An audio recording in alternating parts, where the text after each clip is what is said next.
చేసుకుని ఏదో విధంగా గెలిచి తర్వాత వాలంటీర్ల ద్వారా గెలవడం అనేది ఒక ప్రణాళికగా పెట్టుకున్నారు.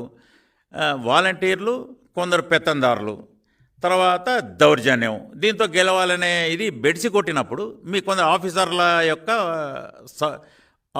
యొక్క వాళ్ళ యొక్క కోఆపరేషన్ సహకారంతో గెలవాలనుకున్నారు. ఆ ప్లాన్ కొంచెం బెడిసి కొట్టినప్పుడు దీనికి ఇంత వీళ్ళు బెంబేలెత్తిపోయి వై ఏపీ నీడ్స్ జగన్ కాదు ఇప్పుడు ప్రజలు కోరుకున్నది, ఏపీ వాంట్ సిబిఎన్ అనే ధోరణి కనిపినప్పుడు వీడు బెంబేలెత్తిపోయారు. క్లియర్గా తెలుస్తూ ఉంది కదా, ప్రజలు వచ్చారు హుందాగా, చాలా గుమ్మనంగా ఉన్నారు వాళ్ళు. ఎక్కడ వాళ్ళు బయటికి రాకుండా వచ్చి ఏదో హయ్యెస్ట్ పోలింగ్ పర్సంటేజ్ 82.7 ఎందుకు ఇచ్చారు? విసిగిపోయారు ఇటువంటి దౌర్జన్యాలతో. పిన్నెల్లి రామకృష్ణారెడ్డి గారి లాంటిది వాళ్ళ దౌర్జన్యాలతో. అక్కడ చూసాం, అక్కడ తాడిపత్రులు కూడా ఎమ్మెల్యే గారు చెప్తున్నారు, నేను వేటగాడిని అయ్యా, ఈ వేటగాళ్ళు వద్దు, మాకు వచ్చేది మాకు పాలకులు కావాలి, సుపరిపాలన ఇచ్చే పాలకులు కావాలి.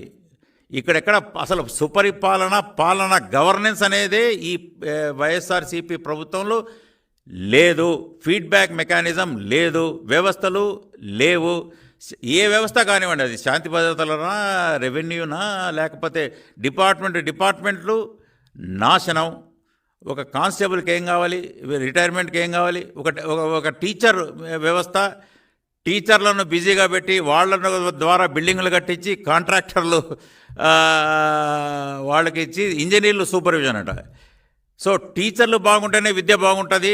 బైజూస్ యాప్తో వేల కోట్ల అక్రమాలు జరుగుతాయి, దాంతో విద్య బాగుండదు అనేది ఈ ప్రభుత్వం వాళ్ళకు అనుగుణంగా అక్రమార్జన ఎక్కడ ఉంటే అక్కడ నియంతృత్వ ధోరణితోనే ఈ ఎలక్షన్ జరపాలని వాళ్ళ కుటిల ప్రయత్నం. కొంచెం బెడిసి కొడితేనే ప్రజాగ్రహం వాళ్లకు చవి చూడాల్సి వచ్చింది.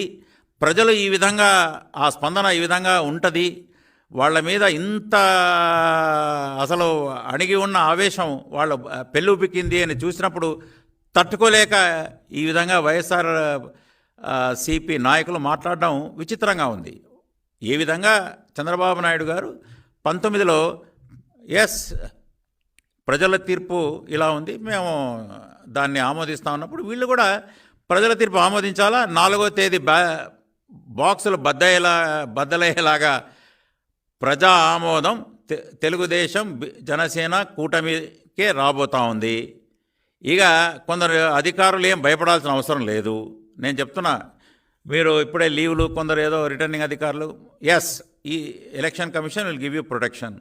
మీరు ఆఫీసర్లుగా అధికారులు కూడా, నేను పోలీస్ వాళ్ళని కూడా కోరుతున్నా, ఇప్పుడు ఎవరు కూడా మిమ్మల్ని బెదిరించే వాళ్ళు ఉండబోరు. ఇప్పుడు బెదిరించే వాళ్ళు ఇక 4వ తేదీ తర్వాత ఉండరు వాళ్ళు. కాబట్టి మీరు నిష్పక్షపాతంగా విధులు నిర్వహించండి. కానిస్టేబుల్స్ దగ్గర నుంచి కటింగ్ ఎడ్జ్ లెవెల్లో ఎవరున్నారో మీరు నిష్పక్షపాతంగా వ్యవహరించి ఎస్ఐ దగ్గర వాళ్ళని కూడా కోరుతున్నా. ఇదిగో ఇలాగా గుర్తు తెలియని వ్యక్తులు చేస్తే మీకు రాబోయే రోజుల్లో మీ కెరీర్ నాశనం అయితే ఎవరు మిమ్మల్ని కాపాడే వాళ్ళు ఉండరు. దయచేసి ఈ విషయాన్ని మీరు గుర్తుపెట్టుకోవాల్సిందిగా.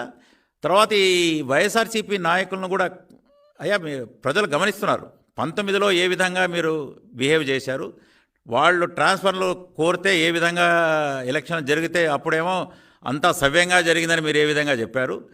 ఇప్పుడు ప్రజలను మీరు వాళ్ళను అణచడానికి పోతే వాళ్ళు ప్రతిఘటించినప్పుడు మీరు ఇంత దాన్ని వేరే విధంగా వక్రీకరించి ఏ విధంగా వక్ర భాషలు చెప్తున్నారు.